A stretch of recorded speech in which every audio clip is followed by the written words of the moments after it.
Since we met, my boyfriend has been on and off of Tinder. I've been very clear that it hurts me, but he always defended it as just him wanting an ego boost. A few months ago we had a major argument about it where I threatened to leave, and I honestly thought that was going to be the end of it. Pretty naive, really. Also, I should note his ex before me left him for this very reason. I feel like an idiot for thinking he'd ever change. Today I woke up and realized he'd been using my phone and his email was logged in. I noticed he'd gotten an email from an app called Hinge. Just to give you an idea of the kind of app this is, the description read: the app that was designed to be deleted. Great. My stomach instantly dropped. I logged into it with his phone number, and he's put up profile pictures of him that I've taken when we've been on days out together. In his description he's got things like, "We'll get along if you like Chinese and have a dog. If you're silly and comfortable and overshare." He's also put in as a strict preference that he wants to be matched with Hindus/Muslims only. I'm white British. I knew something was going on yesterday but wasn't sure what. He was acting differently and it was making me so anxious. He had the nerve to tell me that I must just be hormonal? I think the worst part about it is his reaction to all of this. He heard me crying, acted concerned, and then saw me with his phone. At which point he just took it from me and went back to bed. That was about an hour ago, and the only interaction I've had with him since was him asking me to open the bathroom door. Not to see if I was okay, but because he needed to pee. I'm obviously hurt by the fact that he's on this thing, but I think I'm more shocked by his total lack of guilt or response to me being upset. I'm so angry and there's nothing I can do with it. I'm so embarrassed about the situation I don't want to tell my family/friends how he's treated me. And I can't even talk to him about it because he's refusing to address anything's wrong. He's still in bed. I don't know what to do. He's brought my self-esteem down so much that I feel like I can't be without him, but I know I can't stay in this situation. Should I even bother trying to talk to him, or should I just leave? I've taken screenshots of everything, and initially I was going to send them to his family but thought against it. The thing is, if I just leave there's literally zero consequences for him. He gets what he wants. He gets the freedom to go on random dates with no guilt. It just seems so unfair that I'm the one left heartbroken and he gets to party up. I got myself and my stuff together, packed it in my car and left. It felt impossible. There was a lot of stuff and I was a wreck, but I managed it in the end. Throughout the whole time, he was just in bed pretending to sleep, which made me angry more than anything. I felt like he couldn't care less. We'd been living together for 2 years, but fortunately, in September I decided to get my own student apartment. Obviously, I knew then that things weren't going well, and thank God I made that decision because now I have a place to stay. Whilst I was sat on the driveway in my car ready to leave, I got a text from him saying, "I'm not going to insult you by asking you to stay or to come back, but could you please leave the keys to the house?" I had already left them, but that last dig at me made me so mad and hurt. No apology, no goodbye. Just leave the keys. I guess that's my closure. I'm sad that this shit show of a relationship has come to an end, angry that it happened the way it did, but funnily enough, I'm relieved. I can do what I want now and get on top of my self-esteem issues. I'm driving down to see my mom and the rest of the family tomorrow. I haven't seen them since Christmas and I absolutely cannot wait. The anger's still there, but I'm just going to get on with things. I absolutely cannot waste any more energy on that guy. I live with my parents and my brother. It's always been a dream of my parents to adopt me and bro, our bio kids.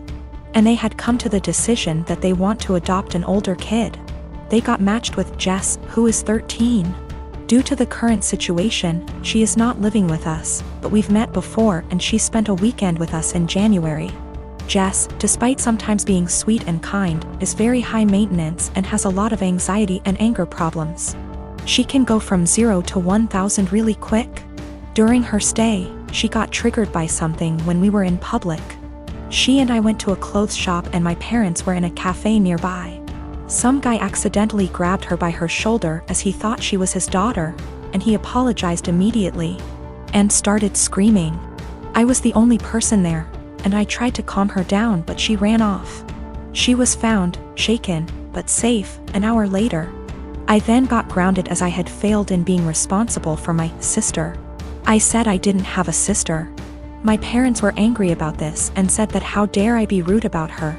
Don't I know how much she's been through? She's had other outbursts, but none so huge in public.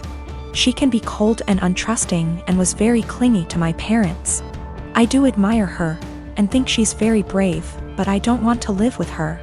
My parents call Jess often. I often say hi and try to be civil and supportive. But it seems like the only thing my parents can talk about is Jess and how brave she is, and she isn't even here yet. We live in a 3-bedroom house, and my parents promised to move to a bigger one later this year. Recently, my parents broke the news to me that Jess will move into my room, and I can pick whether I want to share a room with Bro or Jess. I don't want to share with either. My brother is messy, loud, and is your average 9-year-old boy, and Jess has night terrors and screams the house down. And it's enough having to open my house to her, but I value my privacy a lot and don't want her in my room, which is like my special place. I was crushed. I asked if we were still moving, and my parents were like, "We like this place and have no solid plan." I freaked out and was like, "You guys are forgetting you have another daughter and are too excited about the shiny new one to remember that the one you have has feelings and boundaries, and if you're changing everything I've ever known, at least I deserve to be listened to. If this is how life's going to be, I don't want to have a sister." Good to note, my room is big enough to have a wall put in, and my parents considered it a few years back. I would be happy with that. They refuse, even though we can easily afford it, because it is too much effort. My parents are offended that I'm not being welcoming towards my sister. And I'm offended that the life I knew is going to be turned upside down, and I'm not going to have the thing I value most, my privacy. For some weird reason, my mother-in-law really wants to go into our bedroom whenever she comes over. On one occasion, I followed her as she went upstairs. I was going to get something for my child as the bedrooms are upstairs. And she walked past the bathroom on the main floor and up the stairs behind it. She didn't hear me, and I caught her walking straight into my room and rifling through bills on my dresser. She denied snooping, even though I'd just watched her do it, and said she was just going to use our bathroom because she couldn't find the other ones. She walked right past the one on the main floor and another one in the upstairs hallway to go into our bedroom. Since that happened, I installed an exterior doorknob that requires a key on our bedroom door and one on the door to our office / spare bedroom. However, she's still always forgetting where the bathroom is and trying the bedroom and office door. This really ticks me off.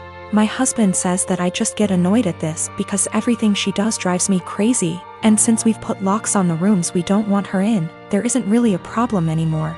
Well, over the holidays we had my in-laws over for dinner, and before they came I was searching for the bedroom keys.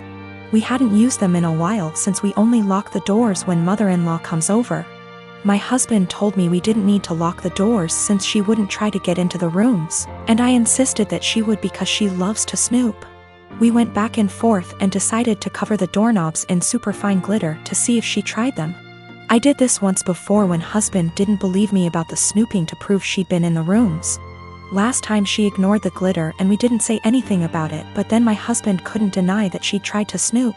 So this time I covered the knobs in glitter and for the office went a touch further and rigged a little folder of glitter over the door to the office before the in-laws came over. I left it one side unlocked, French doors, and it was set so if you walked in the room you would get covered in glitter. Husband goes out of his way to show his mom the main floor bathroom when they got here and specifically asks his parents and sister not to go upstairs. There's a baby gate so the kids can't get upstairs either. Well, guess who had to go to the bathroom and got covered in glitter and had it all over their hands and hair? She completely lost it and started screaming at me, so I yelled back, and now my husband is saying I went too far. Apparently her car is ruined now too because it's covered in glitter that she can't get cleaned up. I will be ordering some cellulose glitter that is biodegradable and safer for future projects. And if she comes over again, I will set up a camera. Or at least print out some fun fake documents so if she snoops again she can at least find something interesting. I am 25 years old and I am getting married to my fiancé Kevin next month. My family love Kevin and Kevin loves them. However, my mom is the brutally honest type who constantly dish out her opinions and thought on what people wear, how they look, how well off they are. Mostly negative, tasteless, backhanded comments. She says she can't help it and that no one should be offended when she's just being honest. When she met Kevin, she kept making comments about him, his car, his degree, etc.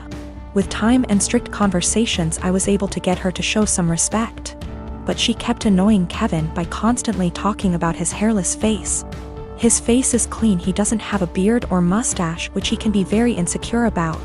He comes from Irish origins, so he's white, he has no facial hair, while I'm Hispanic. Mom made jokes with her husband about how unmanly it is to not be able to grow a beard or a mustache. Those comments hurt Kevin so much. I had a very stern conversation with her and she said, "Oh, I didn't realize those remarks were offending him, I was just teasing him," or, "You know me, I'm just giving my humble, honest opinion, so he shouldn't take it personal and should learn that this is how I am." She ended up sincerely apologizing to Kevin and we left it at that. As the wedding is approaching, Mom decided to give Kevin a wedding gift and also to let him know how sorry she was for her past behavior.